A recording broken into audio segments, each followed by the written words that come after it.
Of those reservists, 30-year-old Rudy Rockman, a graduate of Columbia University, who is currently ready for battle. Rudy, thanks for being with us tonight. You know, we often talk about citizen soldiers, and this is exactly the case that we're talking about here. Just 8 days ago, you had a far different life and even thoughts of what you were going to be doing. And how has it been for you? As reservists, we're civilians to every degree. All of my friends have their wives and their kids at home. They've left their work. I'm currently working on a documentary on the tribes of Israel in Africa. I was supposed to head to Africa very soon. I'm going to most likely have to cancel that trip. And so we all have to put our lives on pause in order to get ready for war. Now, as reservists, we know that a day like this may come. We train for it.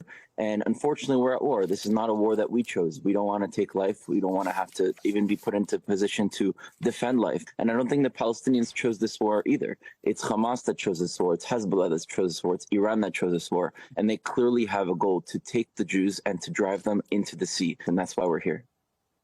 And Rudy, you know, I was just thinking, you know, you're a Columbia University grad, grew up here in Miami, and you are and have been living in Israel. How do you let us know what it is that you all are feeling and the fears and the trepidations that you may have, but also the commitment to what you see as something that is necessary? So fear is not an emotion that we have the luxury to have, but obviously we know that if we go to war, not everyone is coming back out.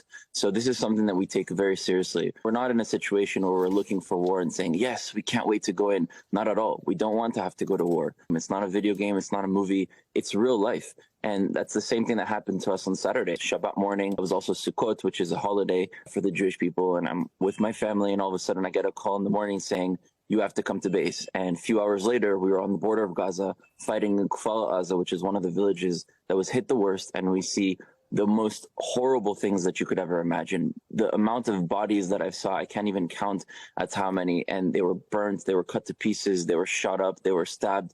Men, women, and children. It's something that's going to mark every single person that witnessed that. But this is the reality that we're living in, that we're living in a very tough neighborhood where, unfortunately, there have been narratives that have been lasting for almost 100 years of trying to make the Jews in Israel seem as foreigners when we are the indigenous people of this area. And we need to work together with Palestinians and with other Arab countries in order for us to build a reality that we can all live here together. But unfortunately, there are many news media outlets